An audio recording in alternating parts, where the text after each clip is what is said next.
BeastNet is brought to you by James Safety Services in partnership with OCR Buddy and OCR Strong. Here we discuss all things OCR and fitness related. Welcome to BeastNet. My brain isn't fully functioning. I'm still trying to recover from an Ironman over the weekend. So No, how'd that go for you? I did hear when you were talking to Mark that you had it one coming up. it didn't go the way I wanted. I mean, I finished, but not in the time I wanted. Um, and it was a combination of things. I was just talking to my trainer Megan about it. The swim was the best swim I've ever had. I felt amazing in the swim. It went great. Best swim I've ever had. Came out of the water, and from the time you came out of the water till you actually rode the bike was almost a full half a mile. That seems So a little excessive. it was, and you're barefoot, of course, going to the bike. And somewhere along the way, and it was like I was telling her, like the area we had the bikes, they told us we shouldn't ride our bikes in that area. We should carry the bikes to the road because there was like thorns and stuff that could pop the tires. And I'm like, and we're running barefoot through this. So, and of course, I went barefoot through it and stepped on something like right below, right behind your toe, like just back from your toes, like the pads of your foot right there, you Yeah. know, right before your toes. So I stepped on something right there in the middle. And so of course when I'm on the bike, I can't push like I want to because that part of my foot, I couldn't see anything in it, but I'm like, whatever, just threw my sock on and went because I couldn't see anything to pull out and went.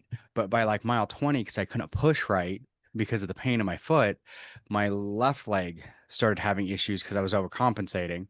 So it kind of snowballed. So I mean, I finished it, but like I said, it didn't go the way I wanted, but it also in my brain also kind of showed grit because by the time I got off the bike, my legs hurting because I'm not doing everything right and I'm overcompensating. So I try to run. Now I'm overcompensating for my foot and for my hip and my quad. And so the first lap was just horrible because there was two laps. Um, but then I'm looking at the time and I'm like, if I don't pull my head out of my, not sound bad, pull my head out of my ass and do something, I'm not going to finish this.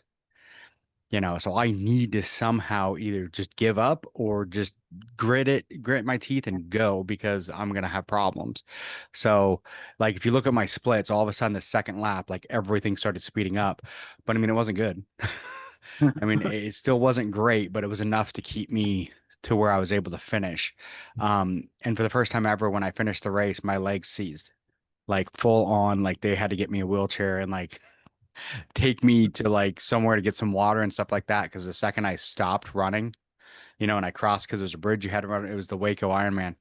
You cross the bridge, and as soon as you cross the bridge, there's a finish line. I crossed, stopped running so they could hand me the medal, and like my legs from the hip to my ankles just full on just seized. And I'm like, I can't walk. I, that is always an interesting one after race for me as well. I've had that happen a few times, and you feel like everything's going good, and then you get the medal, and your brain goes, "We're done," and then the brain goes, "We are done," and Yeah. that is it for the day. Well, and that's the bad part because it's the other thing I didn't like about the way Waco was set up. Everything was like distance. So like even before you started, you put your bike, you did all the transition, and then you walked 1.2 miles upstream to start the swim. And then, once you got out of the water, like I said, it was a half a mile. You got the bike, you did all that. So then once I finished, my legs are seizing, my legs are cramping, everything's bad. I've got to walk probably three-quarters of a mile from the finish line to where my bike is Yep. to get my bike to pick up all this stuff. And of course, because my wife doesn't have a band, she can't go with me into transition. Only I can. So I can't have her even go in and help me. So it's just like, oh, and then after that, you got to walk to the car and your legs are just like, dude, what are you doing? Why are we doing this? Yeah. So it was definitely, like I said, it didn't go the way I wanted. It was definitely a learning experience. I mean, I've done a couple of them now. And one of them, I'm hoping that one day one of them will go right, but we'll see. It's a lot to go right on one specific day. Yeah. And especially when there's so many different things, like typically I'm worried about the swim because I'm not a great swimmer. For one, I'm weird. I can't. There's like a disconnect in my brain. I can't use my arms and the legs at the same time. It's one or the other. So when I swim, it's all arms the whole time I'm swimming. So which helps because then I'm not, using my legs at all, so they're fresh for the bike ride. But I mean, this one went great though. I mean, it was one of those things I was looking forward to the downriver swim, but it wasn't that big. There wasn't really a big of a current. It was nothing. You couldn't even tell that you were going downriver. And everyone I talked to like days before, they're like, "Oh yeah, it's not a difference. There's no difference with the downriver swim. This one is not one that you'll even notice." And I'm like, "Oh, awesome." Mhm. But I was able to, because I have asthma, so if my breathing goes bad, I get problems. And almost everyone, my breathing's gone bad. And now I'm starting to think maybe the reason it has is the cold water, not just everything else, because the water was 80 something degrees. So it was the first one I've ever been in where the water was that warm, and also that I didn't wear a wetsuit. Because I'm like, it's 80 degrees. I'm not putting a wetsuit on. Yeah. It's 80 degrees in the water. It was 93 outside. So yeah. I'd have to wear one for buoyancy. I don't float. See, I normally, and that's what I always thought was I needed it for the buoyancy. And then I'm like, I'm gonna go for it on this one. Might as well shoot for, because I'm just thinking it's so hot, I'm gonna melt. And the way that I had it set too, if you did, you could wear a wetsuit, but if you wore a wetsuit, you had to start all the way at the back and everything else because it was basically they're saying it wasn't a wetsuit legal race because of because of how hot it was. Plus that 1.2 mile walk, there's no way. I would have had to put it on right before I got in the water, or I would have baked.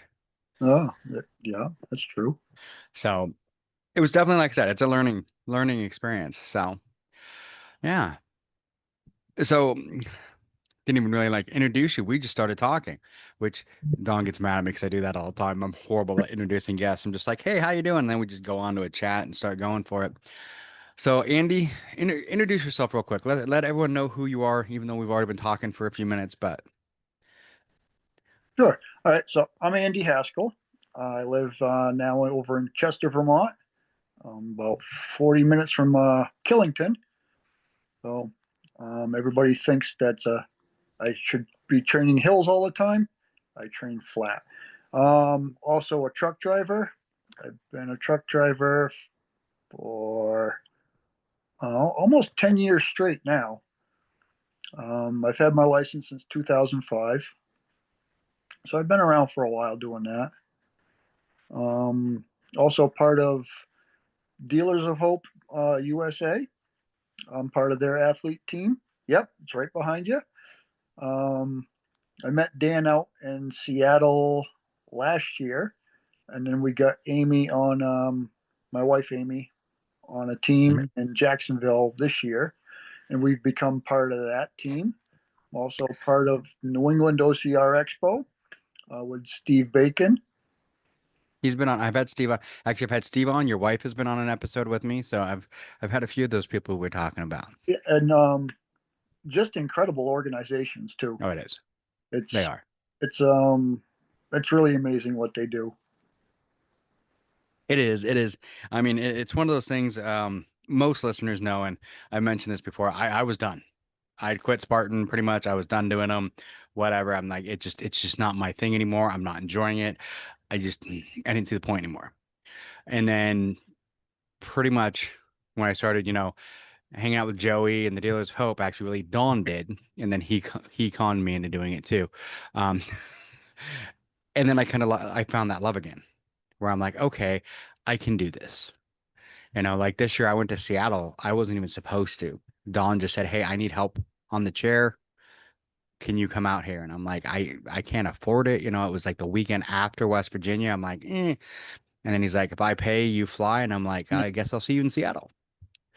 So it's like, just don't tell any of my family I'm there because that's where I'm from. And I'm like, I don't want them to know I'm home because I'm not going to see anyone. I'm going to race and then I'm leaving again. So, Yeah, West but Virginia was on my itinerary. I had the passes. Everything was booked. And then the more I looked at it after doing the DECA weekend in Mannheim, I did the DECA Fit Ruck, I did the DECA Fit Teams, and I went back Sunday and did the DECA Ultra. mhm. and I bonked so hard. It was one of my worst performances as far as what I expected and what I could do and what happened towards the end. Yeah. And I realized I couldn't do West Virginia and give Killington an attempt. Yeah. I could show up at the start line, and mostly I would have been. I really think I would have been a number. I would have been one of the DNF guys because I went and I did something I shouldn't have done a week before Killington, and I couldn't go to West Virginia and walk it because it's the World Championship of Trifectas. You can't just go to a World Championship and not try to race it, in my opinion. I mean, it's one of those things. I mean, it really depends. Like for me, I went there and because, like I said, for me, I quit really the competition part of it kind of lost. I lost that part. For me, it's more like dealing with dealers of hope.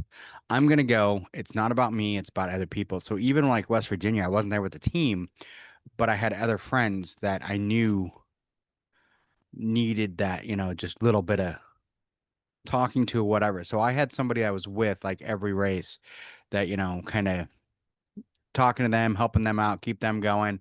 And that's what kept me going. I mean, it's kind of for me, it's become one of those things, the Ironmans, the triathlons, those are the me races.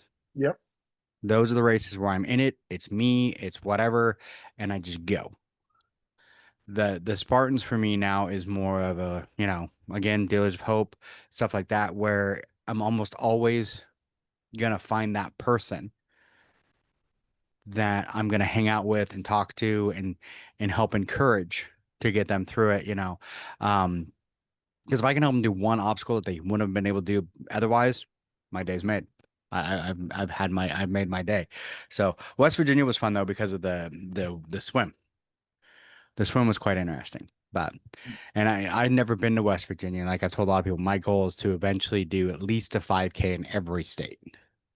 So and Spartan trifecta weekend counts as a 5K to me. So it's a little bit more. Um, in fact, I will be doing South Carolina. I'm going to do the ultra, and I'll have that I'll have a belt buckle, which right now on my hangers for the states, Texas, North Carolina, and now South Carolina will all be ultra buckles. So That one's on my radar. I just haven't decided if I want to spend the money for the travel because it's one of them deals where it's probably going to be about the same to fly and rent a car as it is for me to drive down. yeah. And it's a 16-hour drive, which I drive truck, so it's not terrible, but I'm by myself to go down to drive. I'll drive down Thursday night, get there Friday, race Saturday, Well, and leave. yeah. Well, are you going to Orlando? Yep. So, and it's South Carolina is the weekend after Yep. Orlando. So it's the Yep. very next weekend. And the only reason I know that is because I'm not doing Orlando because my wife had already set up us being in South Carolina for a week. So we're flying to South Carolina while everyone's in Orlando. And she's like, if you leave me in South Carolina to go to Orlando for that, you don't come back. Pretty much like, no, that's Or not happening. Orlando wasn't on my radar at all until it popped up as a para championship, and I looked at my wife Amy and said, "They have a championship," and she does. She says she's not competitive, but she's not competitive because it's too difficult for her to get through a lot of the stuff by herself. Hmm. So, in order to go to a race of Spartan and competitive, she wouldn't. She'd basically do a 5K and do crawl and do mainly penalties. And it would take her all day, and really, she wouldn't be competitive in the age group heats. Yeah. So that's why she's not competitive. But now all of a sudden, we got this para championship going on, and a little bit of competitive side is popping out because now they've leveled the playing field a little bit for them. Which is amazing. It's one of the things we've talked about in this show a couple times is because I've had Dan on here and I had Amy. We've talked about. I mean, it's finally they're doing this because it's one of those things that it's crazy that they haven't before. But the only thing that bothered me is, like you said, it wasn't on my radar. And then all of a sudden they're like, "Hey, this is happening like in 2 months," and I'm like, "I've already got plans that put me in a completely different place that weekend." So it's like if they had announced it earlier, I could have switched some things around and done it. But at this point, it's like, I would have to. I didn't get refundable flights, so Yeah. yeah. And Newberry was on my radar long before this was, and when this popped up, I've I've raced motocross, I don't know, 4 or 5 years. I've raced downhill mountain bikes, 4 or 5 years. I've raced karting, indoor karting, because I lived in apartments and couldn't have a go kart, so I just did the indoor go karting seasons. I did that for a handful of years. Um, so I've been competitive for a long time, Yeah. probably 15, 20 years now. And Well then, so oh, I know what it's like to stand on a podium now and then, and I know what it's like to not stand on a podium when you thought you were. yeah. And but given these athletes this opportunity, I set Newberry aside. If it happens, great. Um, but for her to be able to have that feeling that there's so many people like, oh, I wish I was faster. I wish I Mhm. was. I tell them all the time. I I don't go out to a race and have fun. You see people like Tom Manning, they're out there taking photos. They're having. I'm not having fun. It's Tom's a blast. I'm racing. I'm I'll have fun after, but in the Yeah. moment, I'm I'm focused on the task at hand, and I see these people taking the photos, and I get back and I see photos of the same venue I was at. I go, I don't remember that area at all. I don't remember Yeah. it.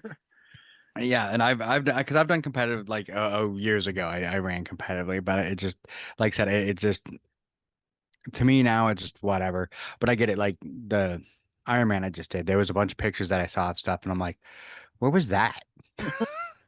They're like, Yeah. oh, that was on the bike course. I'm like, Yep. I Don't. saw rough roadway and hills for 56 miles. I don't remember anything else, but the sun beating down on me because there wasn't one bit of shade in 56 miles, and it was chip seal. Now, you know what chip seal is, right? That's Or like on the road? basically isn't that like a resurfaced tar? And they Yeah, just basically just put like the oil and tar down and then throw rocks over the top of it. yep. So, and that's pretty much what it was the whole way. There was like 5 or 6 times I thought I had blown a tire, and it was just the road was that rough. I'm like, oh, no, tire's fine. So, I mean, it was crazy, but I mean, it was a lyrics, it was a blast. So, but no, I get the idea of the not being really competitive and also being, like I said, with Spartan, because I've done it so many times with Dealers of Hope now, it's more about getting the athlete through. So the competitive side of Spartan just completely went out once I started helping, athletes, because then it's about them. It's like I'm not Yeah, there for me. I'm not there to win. I'm there to make sure this athlete gets through it. I really enjoy that part too. Yeah, which is awesome. It's so good. But the question I have for you, and one of the things I think, me and Mark had mentioned, how, because do you do long haul trucking or do you local trucking? Uh, let's see. When I started Spartan, I was on the road for a week at a time. Yeah. See, So I mean, I didn't go far from the house, like probably like 500, 600 miles from the house, mhm, but I was never at the house. yeah. And I mean, that's the thing, because I mean, I know a little bit about trucking. I'll be honest, I've had my CDL since 1999 because I'm old. But I haven't used it since like 2000, pretty much. So, yeah, I had it 6 months later. I blew my knee and never drove a truck again. But I still have the CDL. So it's kind of one of those things I always tell people, just because I can does not mean I should. So, But too hard to get back if you gave it up. yeah, it is. And that's the biggest thing because for me, it's one of those, like I keep telling everyone, I got mine before 2000. So when I got mine, you just went down and took a test. That was it. That's all I had to do. I went and took a test. They handed me my license. Now, if I was to lose it, and I've been grandfathered into all the things, like all the changes, like now they have the exemptions for automatics and all that stuff. I was all grandfathered into everything. So I have the Class A with air brakes, but I mean, I took the test Yep. with air brakes and all that stuff, but then I just got grandfathered in and everything else. But it's just like, if I was to lose it now, I would have to go back to school because I've never been. So Yeah. I don't even have that school in the background because I've never did it. Yeah. The test now isn't as easy as it used to be. Yeah. So for New Hampshire and Vermont, you have to blindside parallel park a 53-foot trailer and seaside parallel park a 53-foot trailer. Now, most people can't parallel park a car, Yeah. and you have to parallel park a tractor trailer. And they only give you 3 get outs total. You can only get out of the truck to look 3 times. After the 3rd time, you're either going to get it or you're going to run over a cone and fail. So they've made it a lot harder. At least over here they have. Yeah. In Washington, it wasn't too bad. And the other thing is too, is most people know me. I'm really good at loopholes. So I actually, what was funny is I had my Class B for years because that's what I got first with air brakes. And then I wanted to up it to a Class A. And the truck I was going to use ended up getting broke like the day before. And I didn't have another truck to replace it. And I'm like, well, I know a loophole here. It's going to be interesting, but whatever. So I actually did it in an F450 with trailer. And when I got there, the guys and everyone in my shop's like, that's not going to work. F450 in a trailer puts me over 26,000 pounds of gross volume between the two. That is a Class A combination. Yeah. And I pulled up, and the guy's like, technically, you're right. You won't get the air brakes because of it. I'm like, I already have the air brakes because I got it with the B. And the guy's like, well, that's an interesting loophole that you figured out there. And I'm like, it works. So, but I mean, I've driven a bit, but it was just one of those that at the time it's like, I don't want to reschedule this because it was a pain in the butt to get it scheduled. So I'm like, I'm going to use a loophole. I'll figure it out. So it made it more difficult though. The guy's like, it's going to be more difficult because there was a bunch of things that I like, couldn't do because of the like the differences between the trailers. And I'm like, whatever, dude, we'll figure it out. So I'm like, it works.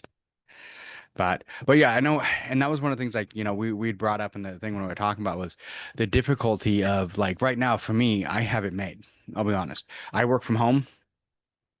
So like today I've worked out twice already and I'm probably gonna go do it a third time here in a bit. So I got up this morning, went out to my garage. I have a, garage like gym set up out there. I did a VR workout for 45 minutes, boxing and cardio and all that kind of stuff. And then walked, down the hallway to my office and started work. And then for lunch, I'm like, went and made a sandwich and then went back out to the garage and did another 45 minutes of VR, cardio workout. Normally it would have been a run or a bike, but I'm trying to still nursing that foot. So I'm like, well, I got to get something in. So I have the advantage of I walk down the hall and I go do whatever I want, and then I walk back into my office. A lot of times I'll go run. I've got a 5K route set up perfectly in my neighborhood, and I'll go run the 5K, come back to my office, take a quick shower, go back to my desk. So it's for me, like I said, I've got it made. It's easy for me to get around to this stuff. Now, when you're driving truck, that gets different because, like you said, you might be close to home, but you're not home. So Very different. how do you get that stuff in? I mean, that Uh, was the one thing I always hated was like when you're working because you have the commute, you have everything else, and for like I said, with you, especially if you're doing long haul, you could be gone for a week. yeah, I usually was. So I'd leave Monday morning about 5 a.m. and I'd get back Friday, usually around 4 or 5 in the afternoon. Once in a while, I'd get a load that went close enough to the house at a time that was appropriate that I could say I'm going to go home because I only live 7 miles from the interstate. Hmm. So I could park my truck on the side of the highway and run home and then run back to work, or I could drop the trailer. And I made a deal with the guy across the street at an antique store that I and he allowed me to park behind his place. So then I could park the truck back there and then go hook it back up to the trailer and take off back to the highway. But as far as working out goes, I have a kettlebell. I think it's 45-pound kettlebell. So it's a heavy one.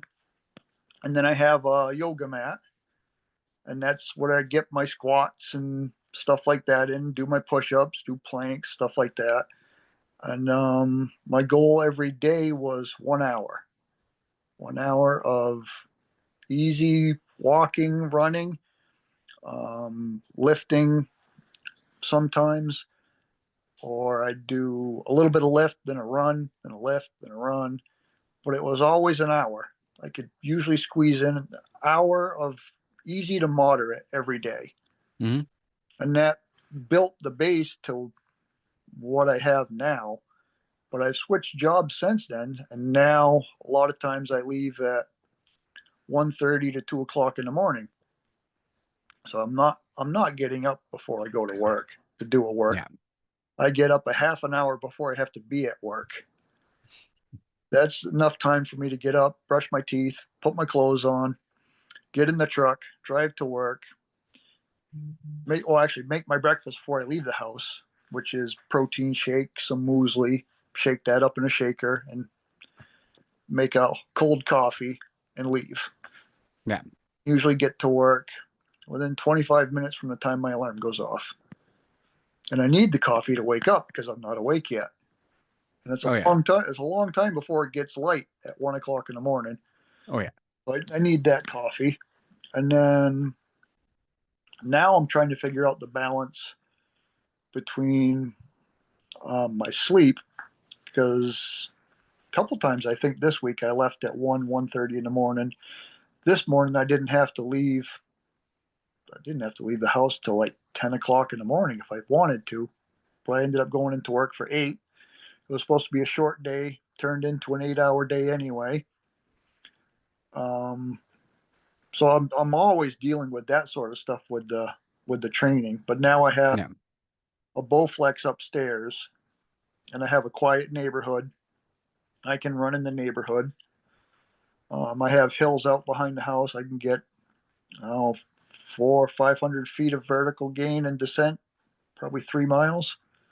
It's not bad. I get pretty. It's pretty good. It's not Killington, but if I want it, I can make it pretty miserable with a rucksack. So I have pretty good access to that. It's just depending on when I get home and when I have to leave in the morning as to what I can do. Um, Yeah. some days will be like I plan on doing something hard, and then I find out I have to leave at 1 in the morning. So then it turns into something easy because I don't want to try to go to bed after doing a hard workout. Because then I Yeah. sleep. And I mean that's the hardest part. I mean, and it's one thing I think a lot of people don't understand is you see all these like, kind of cookie cutter workout ideas, and that's one of the things that I always talk about. I mentioned that they work for some people, but there's other people who have, scheduling stuff. That was one thing when I still lived up in Washington. Like the company I worked for, it was much the same, where it could be like I don't have to leave the house until 8 or 9 o'clock in the morning, so I could do something before I left the house. But then there was other days where like where I had to go teach at was 4 hours away, and I need to be there at 7 in the morning. So I needed to leave by, Yep. 2:30, Early, 3 o'clock in the morning. early. So of course I'm not going to work out before, but then you don't really want to work out because the day before I didn't get off early. So I got 8 hours basically between like the time I got home before I need to leave again. And it made the working out schedule tough. And like I said, what's nice now is I've got it made because I work from home, so I can just, unless I have a meeting that interferes, and then I just have to move it an hour one way or the other, and I just go work out. But that's, I think, the hardest thing for a lot of people is finding that time to be able to do it. It's one of those things that it's tough. It's it's really how bad do you want it? I mean, Mhm. I don't believe any of us really want to go to work. If No. I mean, if it was something that we really loved, we'd do it now and then. We'd do it when we wanted to, but then we'd go find something else to do when we wanted to do that. We wouldn't do it every single day.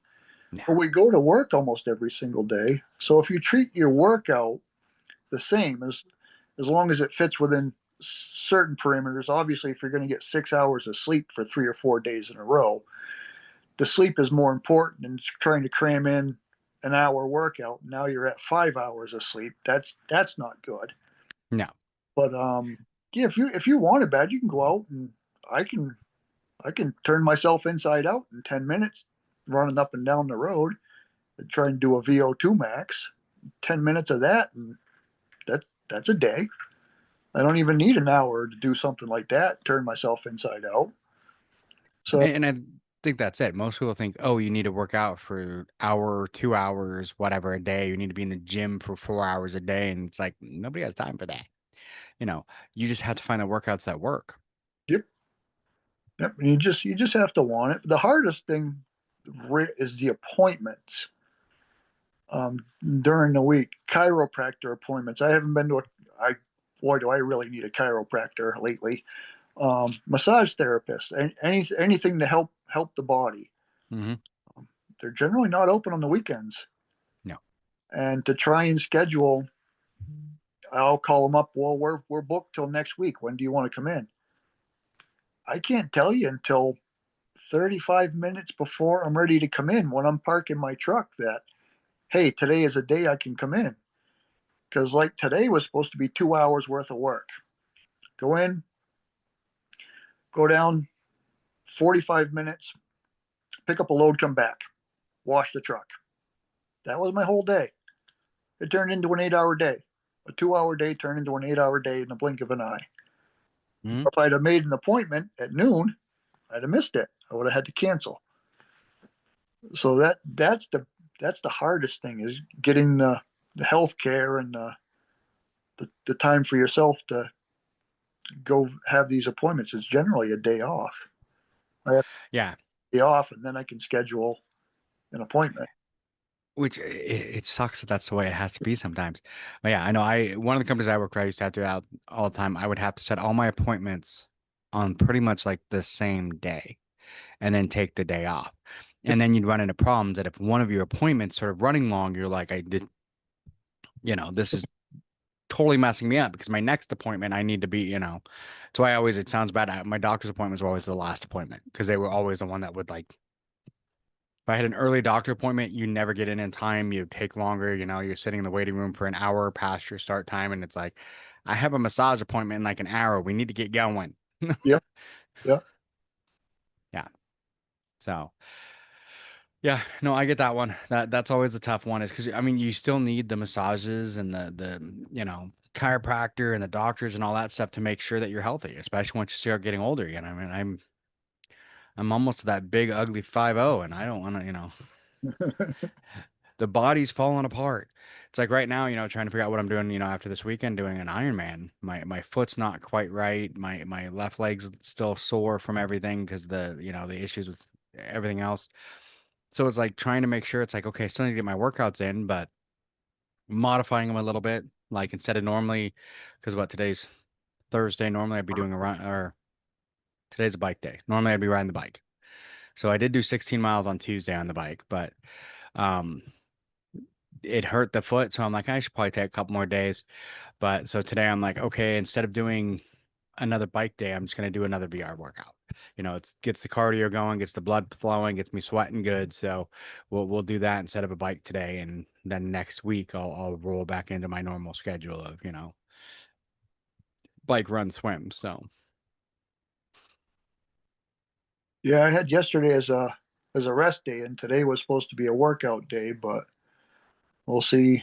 We'll see what I can get in after this podcast. What I can get in. It might just be a walk around the neighborhood just to get the body moving. And but the thing is, like the little stuff, people also think, well, I got to go out and I got to run hard.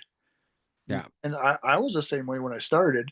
But what I realized is if I go out 10 minutes today, let's say after the podcast, if I go out for 10 minutes and walk around the neighborhood, as opposed to not going out at all and walking around the neighborhood, that's 10 more minutes of fitness I'm going to get today than I would otherwise. And it yeah, doesn't sound like much, but if you add up all those days that you miss over a year and and put in 10 or 15 minutes instead of that, it's a lot of minutes of fitness that you've missed because you thought you needed an hour.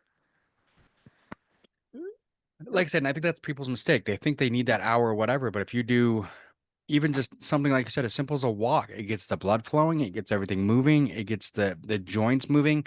And I know a lot of people, like, oh, that it's gonna make my knees hurt or whatever. It's like actually moving them and walking actually makes them feel better most of the time. So go walk a little bit. You don't have to run hard. You can just walk, get the body moving, get the muscles moving, everything else. That's kind of one thing for me is at work, because I tell everyone working from home, at least every 2 hours at least, I will get up and go walk around. Whether it's just walking, around the house, go walk around the yard, something, or go do a workout, whatever, just to get the to move. It's like the big thing they keep telling us now, sitting is the new smoking. Like it's It's the one thing that's horrible for you. And for someone like you who's driving a truck, it's really hard to get up and walk around when you're driving a truck. So, especially like I can't even remember what day it was. They all blend together, but I had to go basically from, let's say, Killington, Vermont, because a lot of people know where that is, mhm. to Long Island. From Long Island, I had to go back out off the island around George Washington Bridge, down past Elizabeth, New Jersey, pick up a load down there. Go back up to northern Jersey, drop that load off, then head out to central PA. There wasn't a whole lot of walking around. It was from here to Long Island. I got out, unloaded the truck. That took 20 minutes. I walked around the truck maybe 3 times. Hopped back in the truck, drove another 3 hours. Walked around the truck maybe 3 times. Drove 2 more hours, walked around the truck once. Drove another 5 or 6 hours, and that was the end of my day. Yeah. And there's not much movement. There's not. I mean, that's one of the hardest parts. I mean, I see it all the time, and I mean, because what I do as a job now is I'm a safety manager, and that's one of the things I look you look at was like ergonomics and all that kind of stuff. When it comes to truck drivers, it's one of the toughest jobs in those kind of things because figuring out the ergonomics and also figuring out like how to get. Because we tell people all the time, if you're sitting at your desk, you need to get up like once an hour and just move. Well, you can't really do that in a truck. Nope. Like, are you going to tell your truck driver, I need you to pull over every hour and go walk around the truck? No, I mean, because would it be healthier for him? Probably. Would it be good for my bottom line? Probably not. Because, now I've either got the truck idling or, Yeah, it's not moving. If it's not moving, it's not going places. So it becomes one of those tough things as a truck driver, that you always ask truck drivers, like, how do you, everyone always asks, why are truck drivers so unhealthy? And I'm like, it's part of the job, it, but it doesn't have to be. it, it's a hard part of the job, and then you top that off with, especially for the over the road guys and women, um, our refrigerators aren't very big in the truck. If we even are lucky enough to have a refrigerator in the truck, so that leaves truck stops, and anything healthy at a truck stop is ridiculously expensive. Hmm.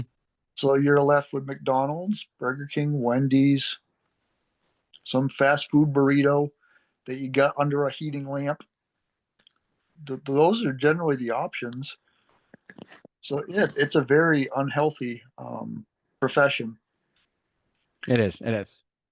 It is, and it's unfortunate. I mean, there's ways that you could, but like you said, it's with if you do have a fridge, it's tiny.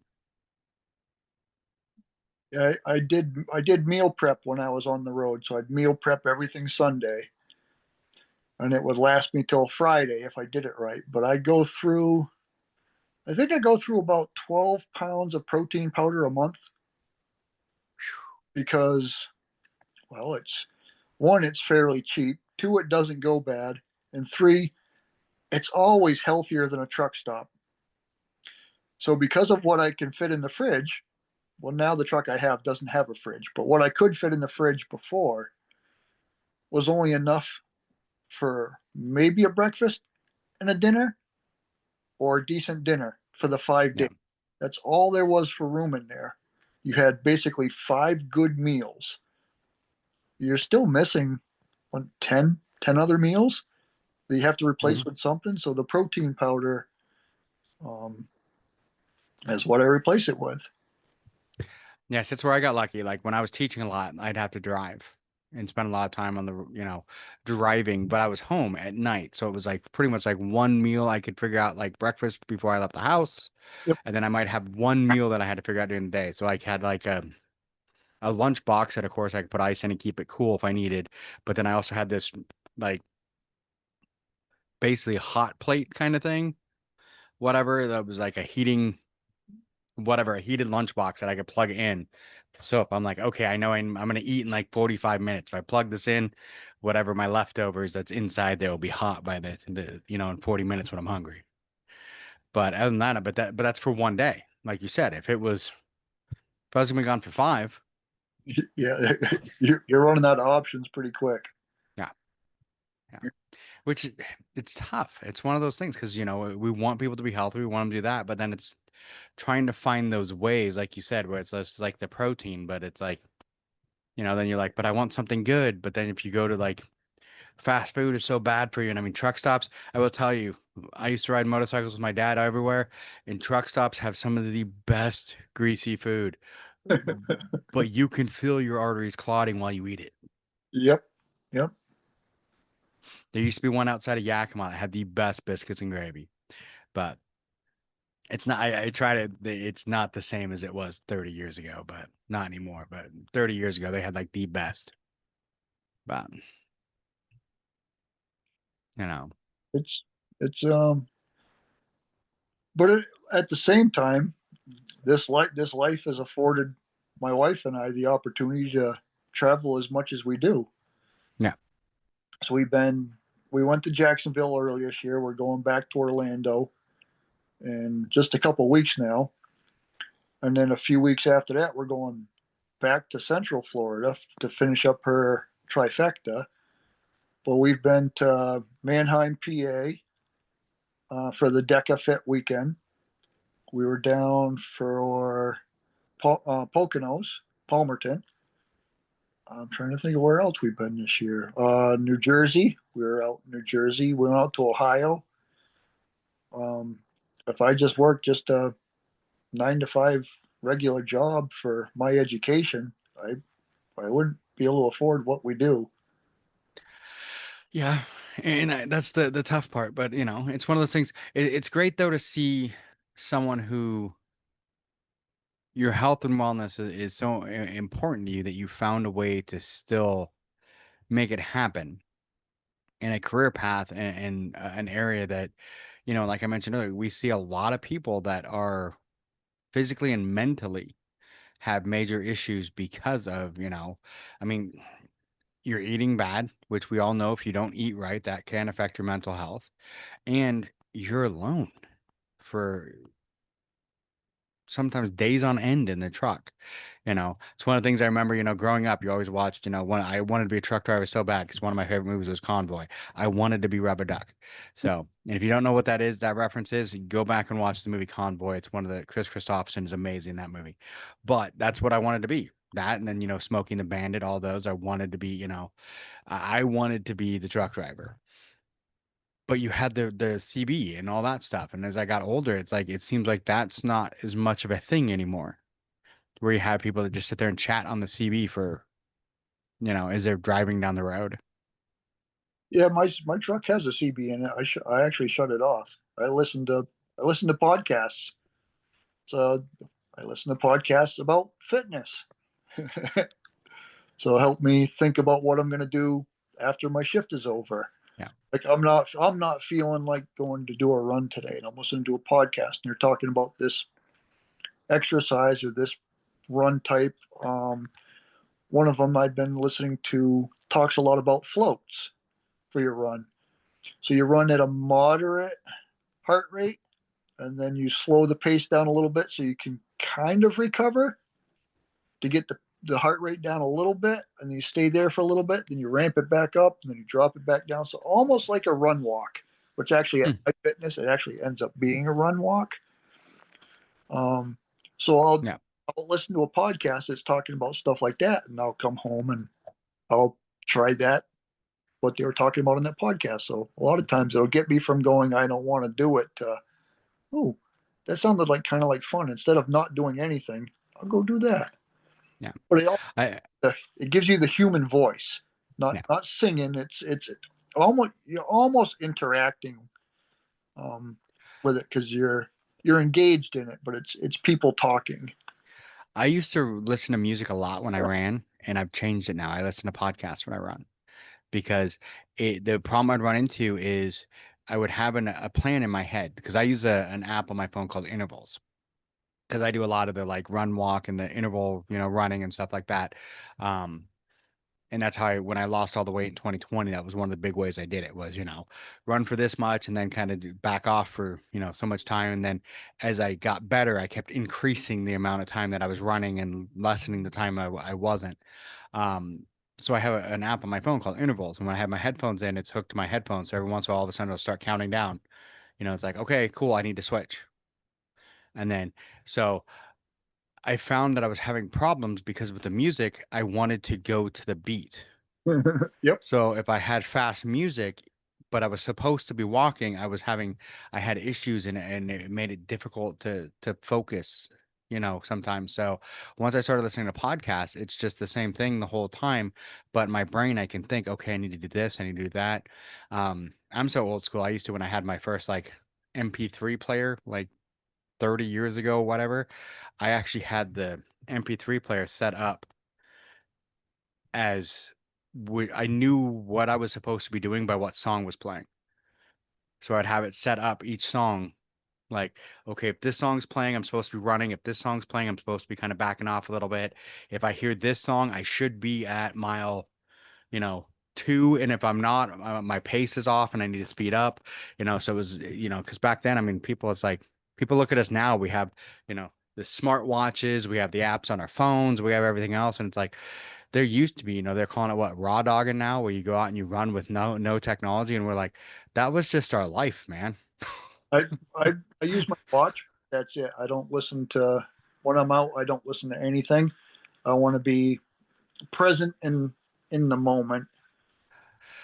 For me, it depends. If I'm out in the wilderness, like if I'm out on a trail, my headphones aren't on. I have nothing. But most of my running is city running. I'm in the city. There's a lot of cars, a lot of this stuff. I'm like, I don't want to hear the cars. I don't want to. So I run, but my headphones, I have uh, the, what do you call them, bone conduction. Yep. So I can still hear what's around me. So I even have the set of bone conductions I can use in the water and swim with. So, but yeah, I found without it, I'm forced to be in my thoughts.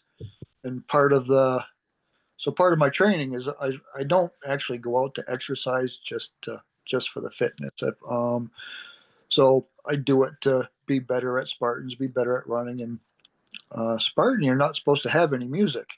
no. So if I'm out and I'm used to having music and I'm having a low moment and I just switch my song to something that picks me up, well, if I follow the rules in competitive, I'm not going to have that. And now what am I going to do? So that low moment could get really low. I generally don't really have low moments on Spartan courses just because Yeah. it's just nice environment. You're out, you're running through the woods. You generally have somebody you can chat with for a minute or two, and either their pace is different or your pace is different, and you split ways, and you're good for a few more minutes, and then there's an obstacle, and then you have your thoughts for a couple minutes, and Yeah. And because that's one thing with like Iron Man, like, and it cracks me up because now, because Shocks is what I have. That's the bone conduction I have. They're a sponsor of Spartan and they're a sponsor of Iron Man, and both of those races say you're not supposed to wear them when you're running them. So, they're like use them for training, just don't use them during our race.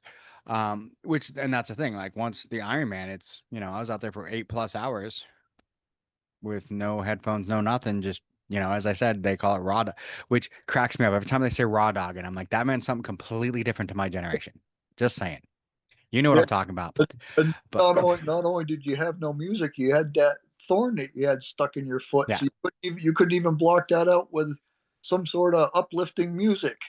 So I mean, it's one of those things that I mean, it's for me, like I said, if I'm out in the wilderness, I'm not gonna wear headphones. I might have them on so that like if I get a phone call or something, because my phone's always with me, mainly because I have everyone always cracks up. I have the GPS tracker on my phone. So if something ever happened, my wife could find me.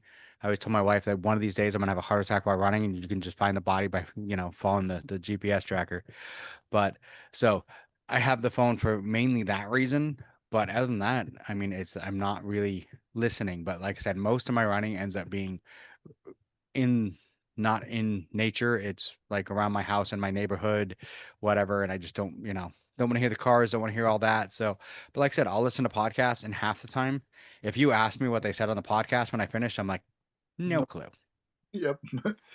It was just background noise just as I go, because I do the same thing. Like I have a trainer set up in the garage for my bike, and if I'm not going to go outside, because it's too dark or whatever, and I decided to use the trainer in the garage, I have a full like 120-inch like projector screen and a projector that hangs from the ceiling that I have hooked to uh, a fire stick, and I watch TV.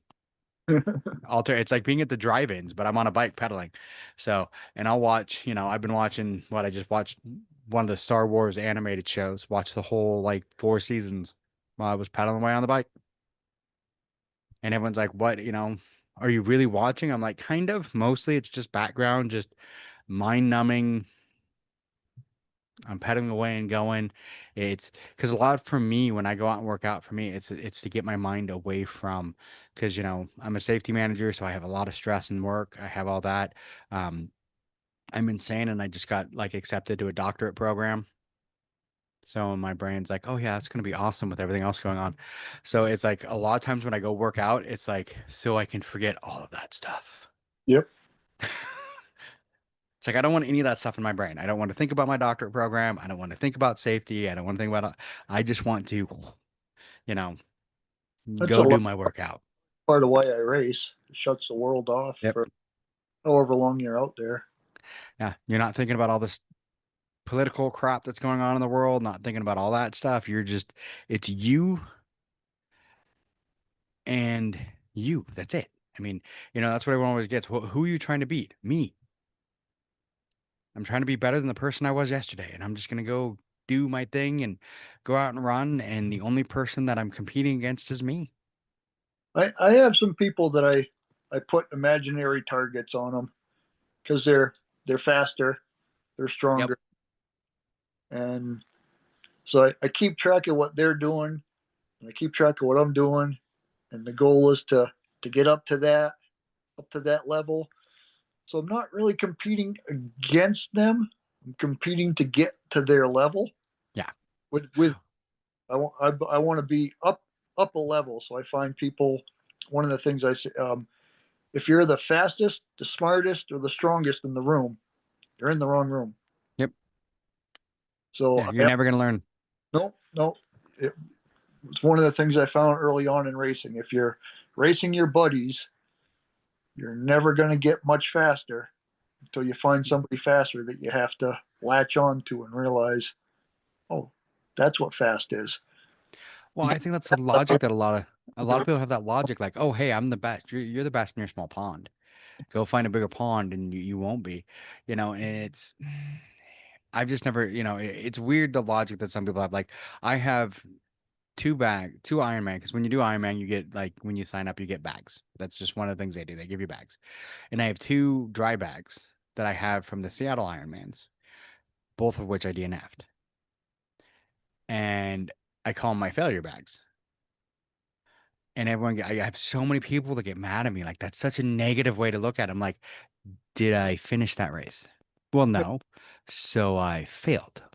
Correct. So they're labeled correctly. And I'm like, I'm not looking at them like, oh, I failed. Boo hoo. Wah, wah.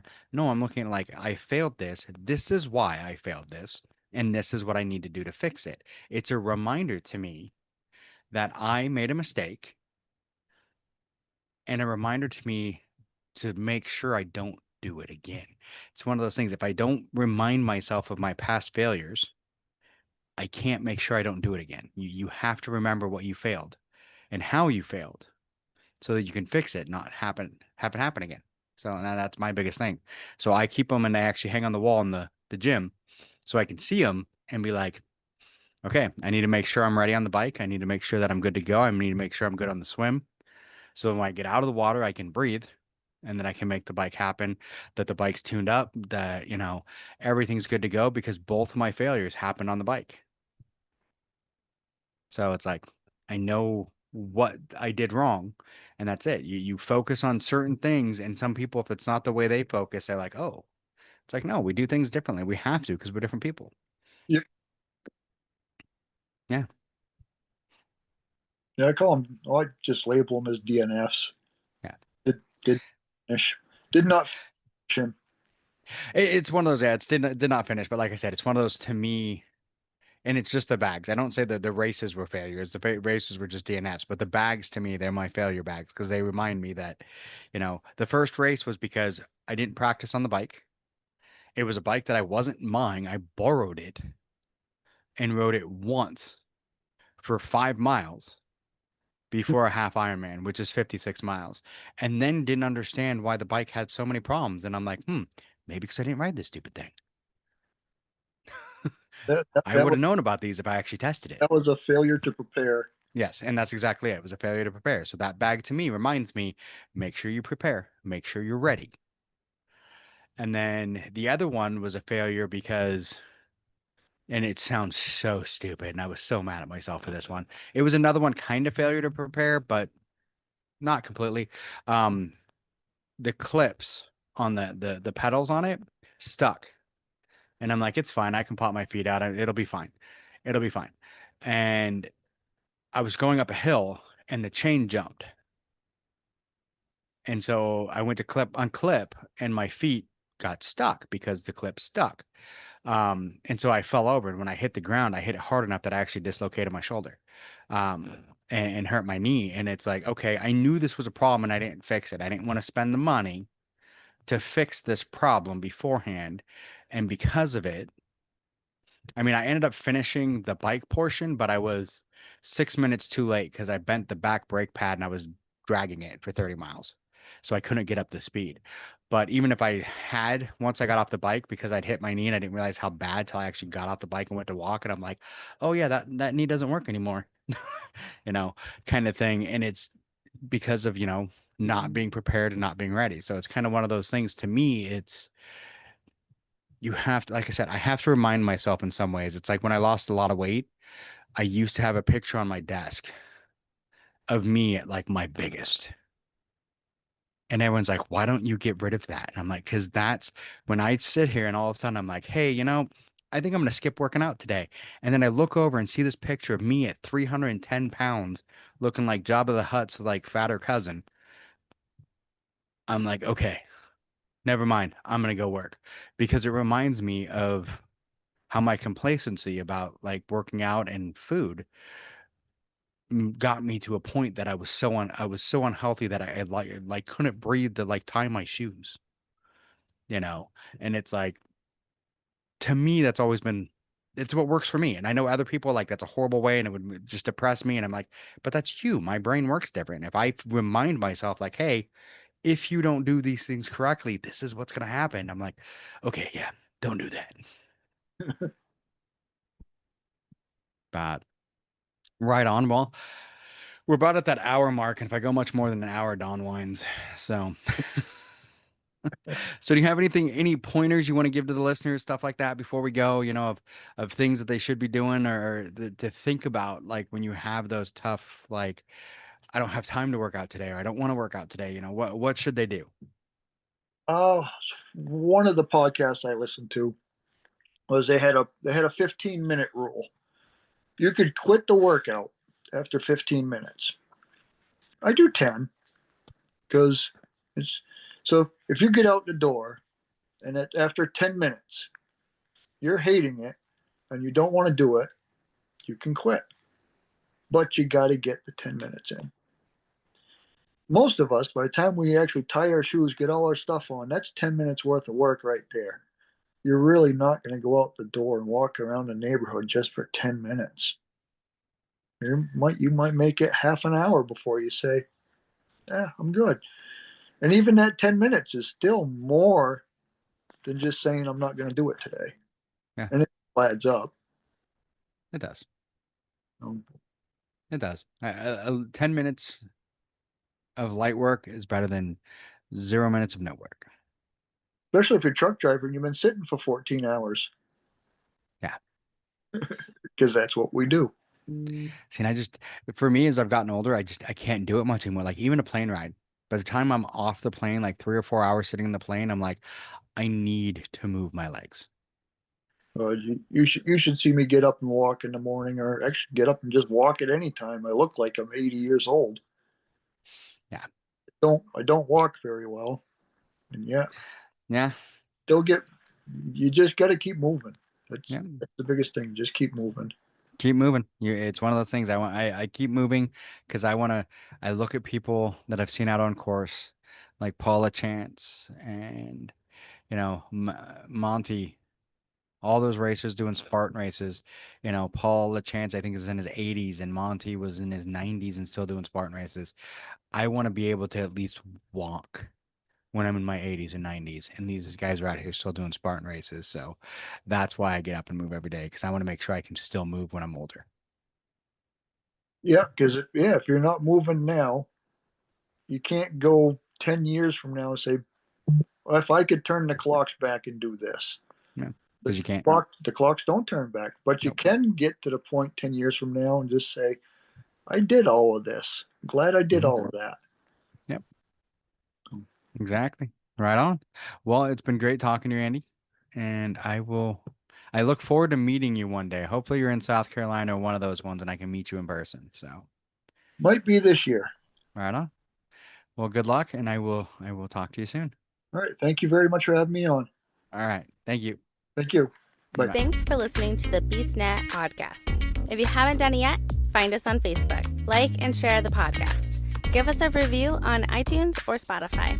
All these things will help to expand the show in the future. Don't forget to subscribe and let us know what you think and what you'd like to hear.